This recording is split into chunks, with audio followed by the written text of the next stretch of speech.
ओम नमः सिद्धेभ्यः। ओम नमः सिद्धेभ्यः। ओम नमः सिद्धेभ्यः। मंगलम भगवान वीरो मंगलम गोति मंगली मंगलम कुंदी कुंद्यार्यो जीनिधरि मौस्तु मंगलम सर्वे मंगल मांगल्यम सर्वे कल्याणिकारिकम प्रधानम सर्वधर्माणां जैनं जयतु शासिनं जैनं जयतु शासिनं जैनं जयतु शासिनं। बोला स्वामी जिन धर्म की जय, बोले विश्व धर्म की जय, श्री मानव धर्म की जय, श्री महावीर भगवान की जय, श्री विधि से संबंधी श्री मंगल आदि विद्वान भी तीर्थंकर भगवान की जय। बोले द्वादश अंगे जीन वाणी माता की जय। बोले आचार्य गुरुवर 108 परम तपस्वी उच्चरी परम तेसी 37 शिरोमणि पंचवर्ष की जल के त्यागी सदन सेनानी ज्ञान वृद्धि तपो वृद्धि वयो वृद्धि वात्सल्य मूर्ति आचार्य श्री 108 नेमी सगर जी महाराज की जय।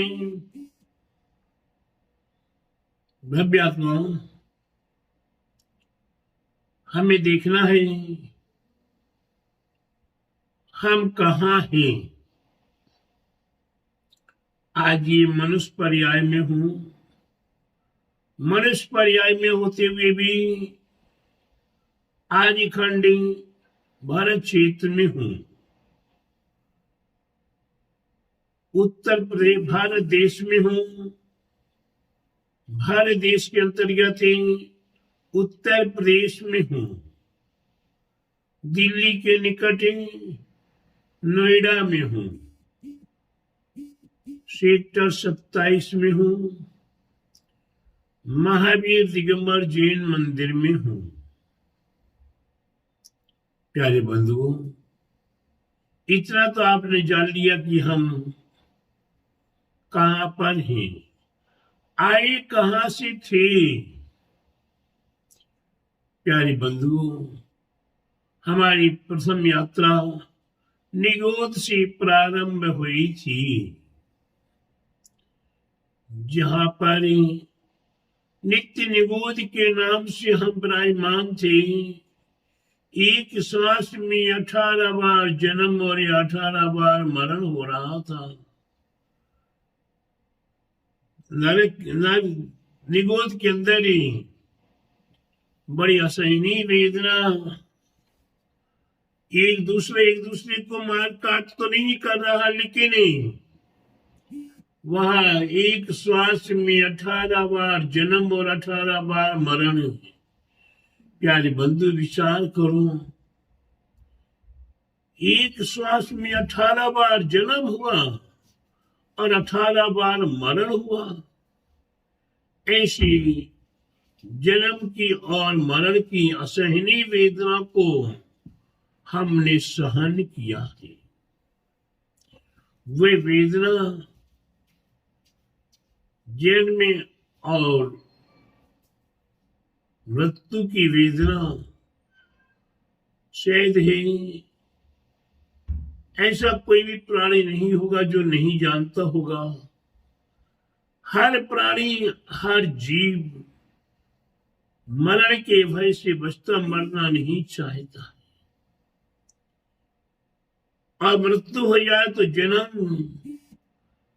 जब गर्भ आदि में हो रहता है, उसमें कितनी असहनीय वेदना हो रही है, उस वेदना का वर्णन नहीं किया जा सक रहा है।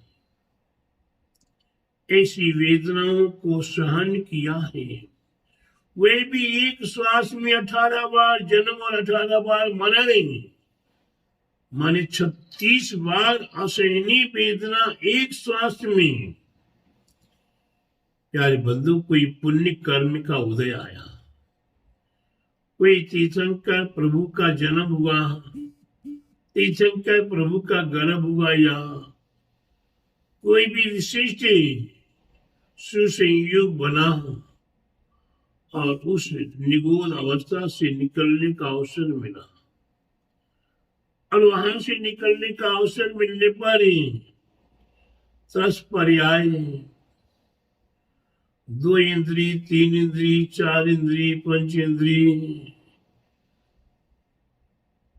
जलचर, थलचर, नभचर आदि पर्यायों में उत्पन्न होने का अवसर मिला। धीरे धीरे आज हम देख रहे हैं, समझ रहे हैं कि आज हमारे लिए हम अपने जीवन में ये मनुष्य पर्याय को प्राप्त किए हैं। ये मनुष्य पर्याय में दीर्घ आयु प्राप्त हुई है, निरोग शरीर प्राप्त हुआ है, पुत्र पुत्रादि कुटुंब परिवार प्राप्त हुआ है, धन दौलत मकान जमीन जायदाद सब कुछ प्राप्त हुआ है। हमें कोई कमी नहीं है, हमारे पास कोई अभाव नहीं है। इसके उपरांत भी हमसे धर्म नहीं होता है। प्यारे बंधुओं, हमें हमारे हित की बात समझ में नहीं आती। निगूढ़ अवस्था में तो समझ में आ गई थी। जहां निगूढ़ अवस्था में कोई ज्ञान नहीं, अक्षर का अनंतमा भाग ज्ञान है, वहां निगूढ़ अवस्था में तो समझ में आ गई, और वहां से निगूढ़ नित्य निगूढ़ से निकलकर हम तीर्थस में आए, और तस में भी सठ का जीवों में हमने जन्म प्राप्त करते हुए आज मनुष्य पर्याय प्राप्त की है। मनुष्य पर्याय में भी हम जो अपने आप को सोच लिए, समझ लिए, और इस मनुष्य पर्याय को सार्थक करने के लिए कटिबद्ध हो गए हैं। क्या हुए? मनुष्य पर्याय में भी कटिबद्ध हुए, और जिन्होंने अपने आप को जाना पहचाना, कहाँ से आए थे, कहाँ है और कहाँ जाना है, तो वही रास्ता है सीधा सिद्ध शिला का। वह रास्ता है सीधा सिद्ध शिला का। सिद्ध शिला की ओर जाना है। तो प्यारे बंधु, हमारे नीतिकारों ने एक बहुत अच्छी बात कही है, इस दुनिया में जो जन्मा है उसको एक दिन मरना है। धन दौलत और ये परिवार, प्यारे बंधु, इस दुनिया में जो जन्मा है एक दिन मरना है। सोच समझ कर चल तू पगले, तुझको क्या क्या करना है। धन दौलत और ये परिवार झूठा जग का सपना है। अब समय को सोच बावले, अपना भी कुछ करना है। प्यारे बंधुओं, हमने अपने जीवन में ये नीतिकारों की बात स्वीकार की कि मैं इस दुनिया में जन्मा हूं। निश्चित है नहीं, जन्म के उपरांत क्या होगा? नियम से मृत्यु निश्चित है। तो इस दुनिया में जो जन्मा है उसको एक दिन मरना है। सोच समझ कर चल तू पगले, तुझको क्या क्या करना है। जन्म और मरण के बीच में रहते हुए क्या क्या करना है। पागल बने मत घूमो। क्या कहा? पागल बने मत घूमो। इस दुनिया में जो जन्मा है उसको एक दिन मरना है। आगे कितनी अच्छी बात कही, सोच समझ कर चल तू पगले। प्यार से नहीं बोल रहे हमारे आचार्य, हमारे नीतिकार सीधी सीधी बात कह रहे हैं कि तुम क्या हो? पगले हो। लेकिन फिर भी सोच समझ कर चल तू पगले, तुझको क्या क्या करना है। व्यक्ति जन्म से महान नहीं बना करता है। व्यक्ति जन्म से महान नहीं बना करता है। महान कैसे बनता है? कर्म से महान बनता है। जैसा कर्म करेगा वैसा फल देगा भगवान। जैसा कर्म करेगा वैसा फल देगा भगवान। तो प्यारे बंधु, भगवान बाद में फल देंगे, लेकिन हम जैसा करेंगे वैसा ही फल हमें प्राप्त होगा। इसलिए हम कर्म के अधीन न बैठ करें। कर्म हमारे हाथ में है।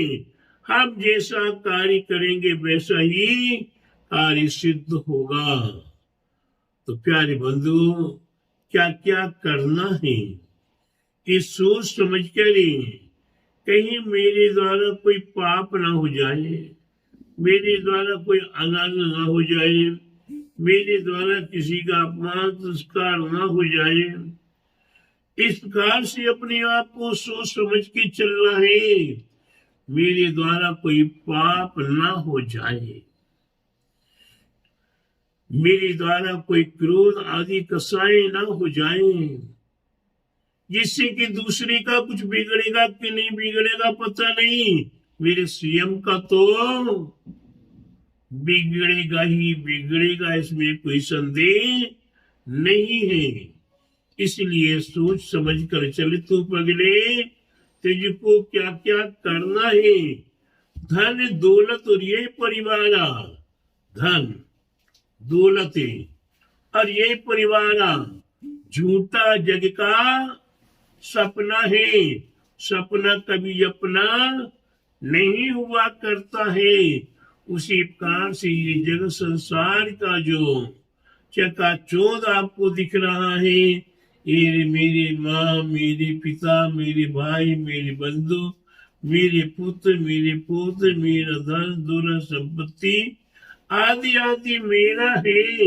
ये प्यारे बंधु ना किसी का था, ना किसी का है और ना ही किसी का होगा। ये सब धोखे का खेल है। ये धोखे के खेल में हम फंसे हुए हैं।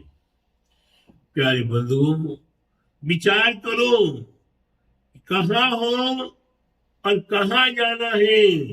अगर आपको सिद्ध सलाह की ओर जाना है, निर्वाण की प्राप्ति की ओर जाना है, 3-4 लाइनों को सोचते हुए अंतिम लेन है।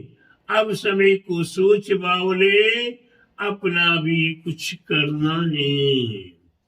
पर का करते करते सारा जीवन व्यतीत कर दिया। नहीं बेटा, क्या पल का करते करते सारा जीवन व्यतीत कर दिया। अब अपना सोच लो, विचार लो, समझ लो कि हमें अपना कुछ करना है और हमें सिद्ध सलाह की ओर जाना है। तो फिर हमें अपना सोचने के लिए हमें लाचार होना पड़ेगा। हमें लाचार क्या हमारे लिए अवसर मिलेगा कि हम अपने जीवन में कुछ बन सकते हैं। तो पहचानना अपने आप को है। कुछ बन सकते हैं तो अपने को पहचानना, और पहचान करें उस तद्रूप हमें समझकर चलना पड़ेगा। इसलिए प्रत्येक भव्य आत्माएं अपने कहाँ है, कहाँ से आए हैं और कहाँ जाना है, इतना बार विचार कर लीजिए। अवश्य आपको निर्वाण की प्राप्ति होने में देर नहीं लगेगी। आप उस मार्ग पे चलना शुरू करेंगे। जब जहां आप चलने को स्वीकार करेंगे, तभी तो आपको कोई ले जाकर स्टेशन पर छोड़कर आएगा, गाड़ी ट्रेन में बैठा कर आएगा, और फिर बैठाने वाला तो यहीं रह जाएगा और बैठने वाला ओहो कितनी बढ़िया बढ़िया सैर करता हुआ, कितने समुद्र, कितने सागर, कितने पर्वतें, कितने शाखाएं, कितने शिखाएं, सबको पार करता हुआ, कितने चंद्रमा, कितने सूर्य, कितने तारे, इन सबको पार करता करता सिद्ध इस्लाम में जाकर आनंद ही आनंद को प्राप्त होगा। ऐसे आनंद को प्राप्त करने के लिए हमें अपने आप को पहचानना है कि हम कहाँ से आए, कहाँ है और कहाँ जाना है। इतना बल विचार कर लीजिए। मेरा आप सभी भव्य आत्माओं को इतने ही पर्याप्त है आज कि आप अपने आप को पहचानो, कहाँ से आए हैं, कहाँ है और कहाँ जाना है। इतना पहचान लोगे तो प्यारे बंधुओं अवश्य आपके लिए मोक्ष मार्ग मिलेगा, और क्रम से चलते रहोगे तो मोक्ष मार्ग के साथ ही निर्वाण भी, परम निर्वाण आपके लिए प्राप्त हो जाएगा। इसलिए प्यारे बंधु, ये निर्वाण को प्राप्त करने के लिए हमें क्या क्या करना है उसे सोचो, विचारो और समझियो और करना शुरू करो। वही कार्य करना हमारा स्वयं का कर्तव्य है। जो कर्म करोगे वैसा ही फल आपको मिलेगा। बोले महावीर भगवान की जय। बोले द्वादशांग जैन वाणी माता की जय। बोले श्रीमंत अनादि विद्वान भी तीर्थंकर भगवान की जय। बोले आचार्य गुरु वरिष्ठा के परम तपस्वी वंचरी परम तेसी संत श्रमणि पंचवश की जल की त्यागी सुदन सेनानी ज्ञान वृद्धि तपो वृद्धि वयु वृद्धि वात्सल मूर्ति आचार्य शिक्षा के नेमी सगरी महाराज की जय।